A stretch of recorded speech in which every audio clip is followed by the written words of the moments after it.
Olá, estamos novamente aqui em Wittenberg.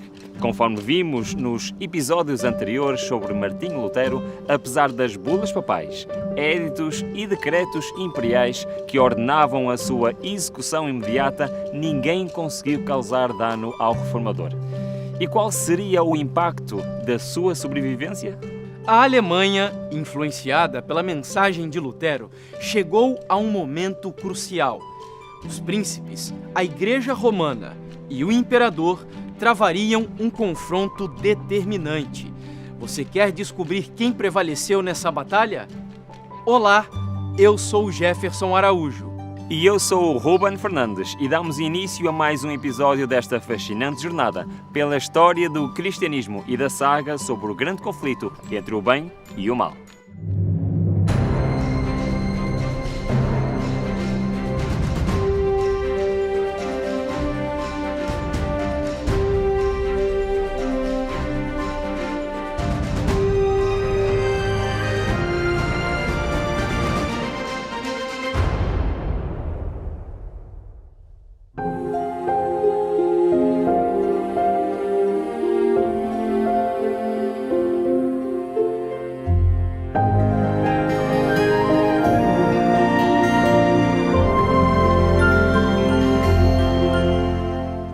Em 1524, depois de deixar o castelo de Wartburg e constatar que não era mais perseguido, Lutero voltou definitivamente a Wittenberg, estabelecendo-se neste local, sob a proteção do príncipe Frederico.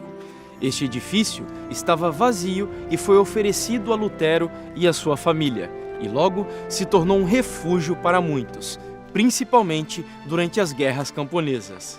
Aos 42 anos, em 1525, Lutero casou-se com a ex-freira Catarina von Bora. O casal teve 6 filhos e acolheu mais 5 sobrinhos órfãos, criando um lar cristão repleto de amor e hospitalidade. Catarina, com a sua visão empreendedora, geriu a propriedade e os recursos com grande astúcia, convertendo este edifício numa pensão e hospedaria sustentável, que acolhia estudantes, nobres, familiares, refugiados e até príncipes. He was, and this is a very interesting story, which I think characterizes both him and his wife, Katharina von Bora. Because without her, he would not have had the stamina in the 1530s to go through what he did for his translation work. Because she really did help him. And in this whole period of time, in the 1530s, 1540s, we can see him walking back and forth between his home at the former Augustinian monastery and Philip Melanchthon's house, which is also in Wittenberg, also a museum. And they had many conversations together about translation, about the Bible, about theology. And Melanchthon by that time had founded a little school by himself. Students were staying with him. And they would have all of these discussions in front of the students. They hid nothing. Yeah, even his doubts and his uncertainties on certain interpretive issues. Prophecy, for example.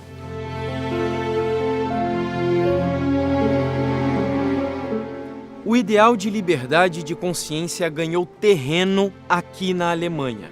Diante das inúmeras transformações globais, a sociedade estava pronta para começar a formar as suas próprias opiniões. O imperador Carlos V, sempre inclinado a aliar-se do lado mais forte, mostrava indiferença pelo povo alemão. Porém, ele não queria desagradar os seus príncipes eleitores reformistas que apoiavam fervorosamente o monge Lutero. Sendo assim, uma vez que a posição de Carlos V dependia do apoio e lealdade dos príncipes, o imperador fingiu desconhecer o retorno de Lutero por um tempo, enquanto mantinha o Edito de Worms ativo para satisfazer o Papa.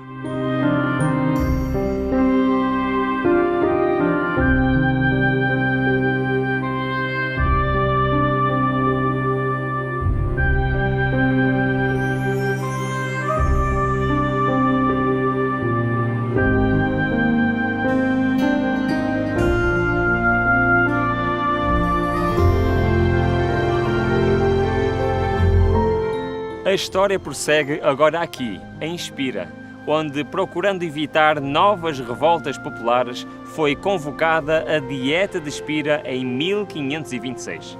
Nessa ocasião, o imperador emitiu um édito concedendo aos governantes de cada estado saxão a liberdade temporária de optar pela religião católica ou reformada até que um concílio geral determinasse uma decisão definitiva. Os prejuízos para a Igreja Romana eram enormes. O povo deixou de frequentar as missas, de comprar indulgências ou de pagar por serviços religiosos. A pressão sobre Carlos V para anular a liberdade concedida e extinguir a reforma era imensa. Contudo, sempre que o imperador se preparava para tomar medidas drásticas, surgiam obstáculos que o forçavam a adiar a questão da reforma.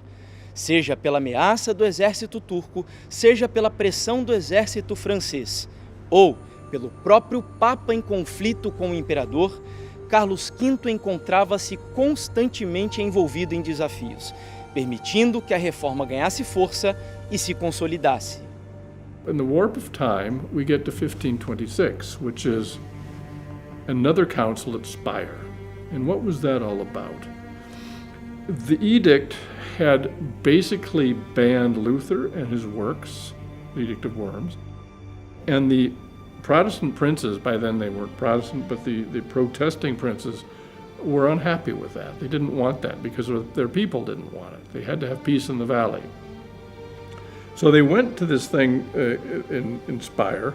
The emperor was again there, and the emperor needed the help of the princes. Again, the hand of God enters the picture, and we see why. What happened in 1526, which was so devastating to Christianity, actually, to Christendom, and threatened to be even more overpowering.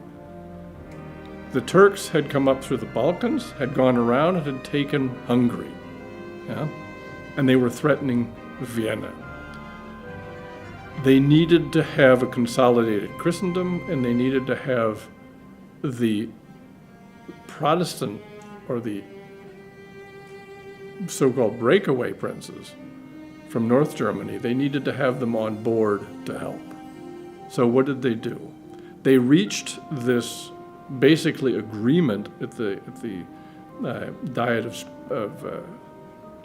Speyer in 1526 to suspend the effectiveness of the Edict of Worms and to allow the Reformation to spread.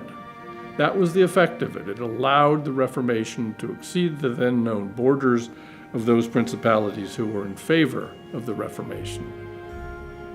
That went on until we had no more problem with the Turks.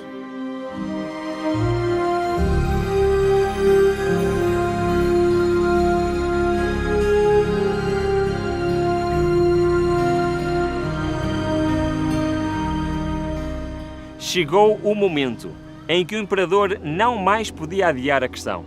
Em 1529, Carlos convocou uma segunda Assembleia Imperial aqui, em Espira, exigindo a revogação do Édito da Dieta de 1526, alegando que a liberdade religiosa tinha provocado grandes tumultos.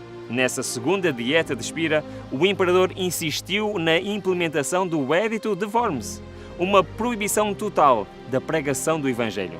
Esta medida do imperador representava um regresso à soberania de Roma, enorme retrocesso.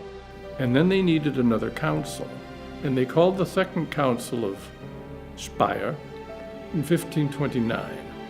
And that brought on, ultimately, what is called the protest of the princes, from which we get the word Protestant. But we need to understand that, again, we have the Turks, not this time in Hungary, where they were successful. They're on the edge of Vienna. And Vienna, of course, was the capital of the Holy Roman Empire. And Charles has got a problem. And Charles and his family have a problem because the Turks, Solomon the Magnificent, mean serious business. They had sacked multiple cities on the way up through the Balkans, and they are about ready to sack Vienna if they can take it. But what happens? Well, in the midst of all of this, because of the truce between the Protestant princes and the Catholic princes, at the Council of Speyer, in comes into the fray outside of Vienna comes Gustavus Adolphus, who is the Protestant prince of Sweden. Runs down, lifts the siege, the Turks are defeated, they withdraw. That the siege and the efforts of the Turks to take Vienna lasted 150 years, but that's the first time. So off we are again to Speyer, and in Speyer of 1529, the princes are told, this is it, sign on the dotted line, Reformation is over, we're not going to have these books, you have to call an end to this. They did not take it kindly, and so you had what is called the Protest of Speyer. And those are the princes standing up, and there are 11 of them, stood up along with certain cities, such as Nuremberg, Ravensburg, a number of cities that stood up with, even Cologne, stood up with the Reformation and said, we want to participate. As a matter of fact, if you go to Nuremberg at some point, take pictures of the city, Rathaus, or the city hall, which shows the whole scenario of Revelation. Apesar das várias tentativas de acordo, os príncipes protestaram e se posicionaram firmemente contra o Edito de Worms, dispostos a enfrentar a própria morte, se necessário. Os territórios recusavam-se a abdicar da tolerância religiosa alcançada. Esse protesto inspirou o nome do movimento reformista, que ficaria conhecido como Igreja Protestante ou Protestantismo. Assim, para prevenir novas revoltas locais, o imperador fez concessões parciais ao protesto. O Edito de Worms seria aplicado somente nos estados não protestantes. No entanto, novas conversões de católicos ao protestantismo seriam proibidas e a pregação da Bíblia ficaria restrita apenas aos estados protestantes. We are now to the point of Martin Luther being out of harm's way because they had the Protestant protest. By the way, the word Protestant doesn't come from protest in the sense that you're thinking of it of going out on the street with banners and flags. It comes from the Latin, and it's good to remember this, so we don't write this history wrong either. It comes from the word protestere, I testify in favor of the truth. That's where it comes from. These guys were testifying and willing to stand up and testify in favor of the truth of the principles of the Reformation. And that's what they did.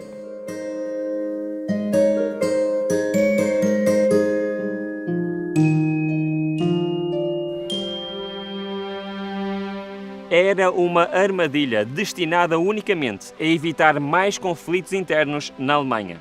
Aceitar tal proposta significava concordar que a consciência do indivíduo não lhe pertencia e que os cristãos protestantes fora da Saxónia enfrentariam prisão, tortura e morte sob o Edito de Worms.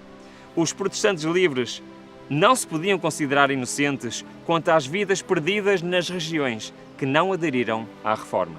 Quase a metade dos representantes das cidades livres se declarou contra o Edito de Worms e a favor da reforma. Eles estavam conscientes que enfrentariam críticas, perseguições e condenações, mas recusaram-se a ser intimidados.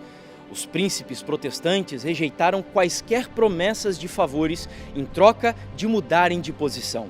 Comprometeram-se com a obediência em tudo que fosse necessário para preservar a paz e a honra a Deus, defendendo que era responsabilidade do Estado proteger a liberdade de consciência. Carlos V finalmente compreendeu que para os príncipes protestantes a Bíblia era a doutrina suprema, superior a qualquer preceito humano. Ele percebeu definitivamente que, onde a Bíblia fosse aceita, o papado estaria derrotado. Diante da escolha entre a redenção ou a morte, optariam pela morte. Contudo, a decisão estava tomada. Ferdinando I, representante e irmão do imperador, anunciou à Assembleia que um decreto imperial seria redigido e que a submissão à maioria era obrigatória. A submissão é tudo o que resta, afirmou antes de se retirar. A Dieta de Espira não alcançou um acordo com os príncipes protestantes. A firmeza dos príncipes aumentou a ira do imperador. E a Assembleia ficou marcada pelo eloquente discurso de protesto feito pelos príncipes. Eles manifestaram a sua recusa em submeter-se ao poder civil em matéria de fé e à autoridade arbitrária da Igreja. Os príncipes reivindicaram o seu direito de crer, obedecer e ensinar conforme a palavra de Deus. Num pequeno trecho do discurso emocionante, eles disseram: protestamos pelos que se acham presentes perante Deus, que nós, por nós e pelo nosso povo, não concordamos de maneira alguma com o decreto proposto, nem aderimos ao mesmo em tudo que seja contrário a Deus, a sua santa palavra, ao nosso direito de consciência, à salvação de nossa alma. Presente nesta Assembleia estava Philippe Melanchthon, figura proeminente da reforma religiosa. Ele nasceu em Bretten, na Alemanha, em 1497 e com apenas 21 anos foi convidado a lecionar grego na Universidade de Wittenberg, onde se encontrou com Martinho Lutero. Melanchthon e Lutero estabeleceram uma amizade e colaboração estreitas a ponto de Melanchthon ajudar Lutero na tradução da Bíblia para o alemão e no desenvolvimento da teologia luterana. Melanchthon destacou-se como um dos intelectuais mais marcantes da Reforma Protestante, legando contribuições significativas à história eclesiástica, à educação e à cultura ocidental.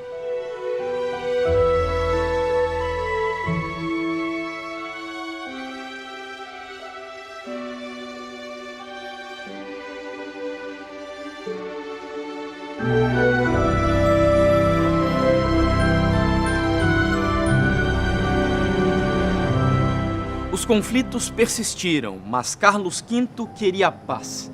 Em 1530, no ano seguinte ao protesto de Espira, tomou a iniciativa de convocar os príncipes e os líderes protestantes aqui em Augsburgo. Ele pretendia, na presença de ilustres figuras eclesiásticas e estatais, compreender as razões do protestantismo. João da Saxônia, agora príncipe eleitor, também veio a Augsburgo, apesar dos receios de ser uma armadilha.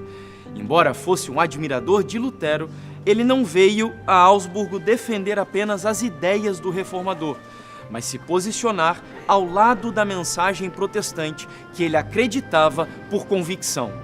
Lutero acompanhou o príncipe João até a cidade de Coburgo, local onde, segundo alguns historiadores, teria sido composto o hino Castelo Forte, um dos hinos mais importantes da história do cristianismo.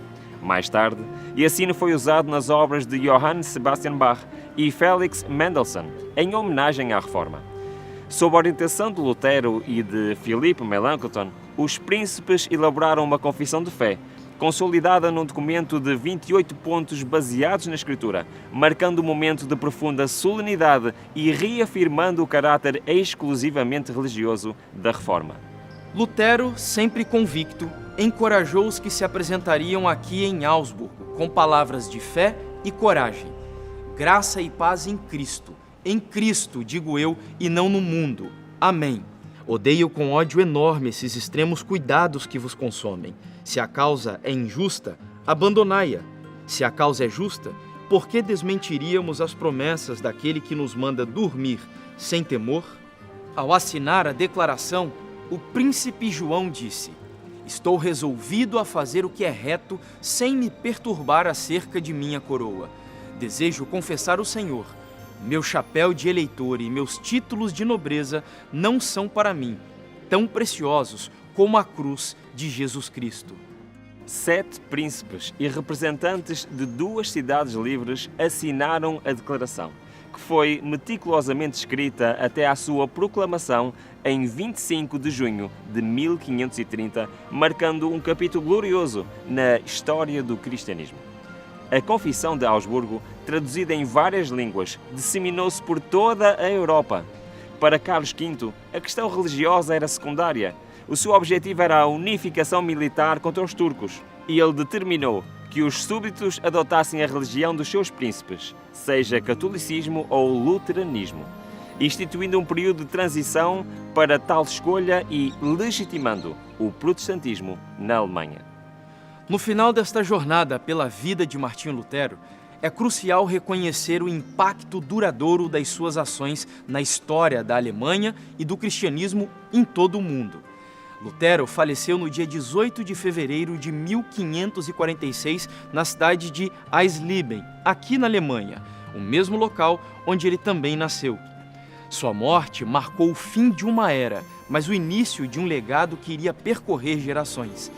Ele não apenas desafiou as autoridades da Igreja Oficial da sua época com suas 95 teses, mas também estabeleceu as bases para o protestantismo, uma das maiores correntes do cristianismo. But he dies in 1546. How does that happen? We'll get to the end of this story and then have a couple more words. Martin Luther was always trying to help solve problems in his community or in the community which he was familiar with. He had had 2 children die, one in his arms. He knew what death was. He was not afraid of it.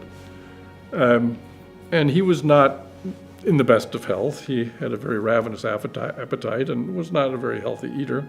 There was a dispute raging between, and it takes us all the way back to the town of Mansfeld, where we said he lived with his parents after his 6th month of life, where his parents died. And the Duke of Mansfeld and his brother had a dispute about an inheritance and some land. And they needed to have this resolved, and they were convinced that Martin Luther was the only one who could mediate this for them and get it resolved. Because it was a great dispute, and they were having family trouble. So in winter, he gets into this carriage and takes off to Mansfeld from Wittenberg, and it's a stretch. It's 20-30 kilometers, and it's uphill, downhill, and it's not an easy drive in a horse and buggy. And he gets there, and he mediates this, has meetings back and forth, but in the meantime he caught cold. Caught a serious cold. He holds his last sermon in the church up on the hill in Eisenach. And in due course, in the building across the street from the church, he dies, unexpectedly. But, of course, that's not the end of Martin Luther, is it? Why? Because of the printing press. A sua tradução da Bíblia para o alemão democratizou o acesso às Escrituras e permitiu que o povo comum lesse e interpretasse a palavra de Deus por si mesmo, tendo um papel fundamental no desenvolvimento da língua alemã e na unificação cultural da Alemanha. Ele foi o catalisador de uma mudança profunda na estrutura religiosa, social e política da Europa. A sua doutrina da justificação pela fé sozinha desafiou os fundamentos da Igreja Católica Romana e inspirou a criação de diversas denominações protestantes. He starts translating, in fact, the whole Bible. And he takes the Old Testament text from the Hebrew, and he produces, this is the 1545 edition. There was the 1534 was the first one he came up with. But this is basically the Bible as we know it today in German. This, of course, is in the old script, but if you render these words into the new script, in the current script of printing, it's the same text. And what did he do in this Bible? You'll notice there are marginal things or comments in the margin. He did the same thing here like he did in the 1522 Bible. In this Bible, he made what are called prefaces. He made a preface to each book with a little explanation from Martin Luther about what this book contains. If we learn nothing else from Martin Luther, let us learn that we are not bound by anything outside of this book in terms of truth, in terms of salvation, in terms of the Word of God, because that is what it says. It's just that easy. So we were now at about 1534, where he did his first translation. That sold out incredibly quickly, and it's very interesting to know that Martin Luther never ever asked for money for any of his works, ever.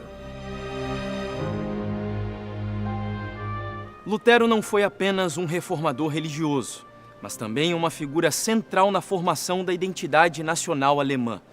A sua ênfase na leitura e interpretação pessoal da Bíblia promoveu a educação e o pensamento crítico entre os alemães, contribuindo para o progresso de todo o país. Lutero foi o pioneiro da liberdade de consciência, cujas ideias continuam a ser fundamentais na sociedade contemporânea. Como já vimos, a Alemanha não foi a única região e Lutero não foi o único homem a anunciar a mensagem da Reforma. Outras pessoas, em diferentes localidades, movidos pelo mesmo Deus, também agiram em sintonia com o movimento. E no próximo episódio, seguindo os passos da Reforma, vamos para a França, onde encontraremos a história daquele que, ao lado de Lutero, é um dos reformadores mais importantes para a teologia protestante. Não perca a continuação desta viagem pela história do cristianismo e do grande conflito entre o bem e o mal.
Lutero foi particularmente tocado pelos comentários de Lefebvre sobre as epístolas de Paulo, o que foi decisivo no início de seus estudos sobre a justificação pela fé.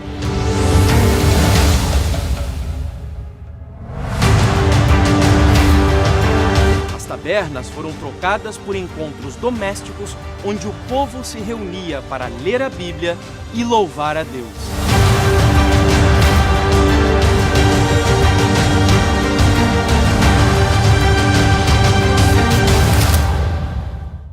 O Grande Conflito Série é uma produção original do Ministério Fé e Evidências em parceria com a TV Novo Tempo de Portugal. Isso significa que nós precisamos do seu apoio para fazer com que estes materiais alcancem milhares e, por que não, milhões de pessoas em todo o mundo. Para que isso aconteça, nós convidamos você a fazer a sua inscrição aqui no nosso canal do YouTube, deixar o seu like, porque isso faz com que a plataforma distribua os conteúdos para um número maior de pessoas. Além disso, não deixe também de acompanhar as nossas publicações em outras redes sociais. E Ruben, existe outra maneira de apoiar esse projeto? Sim, Jefferson, ainda existe mais uma maneira que nos podem ajudar, patrocinando este projeto. Para isso, basta clicarem no link que se encontra em cima, ou então digitalizar o QR Code que está na imagem.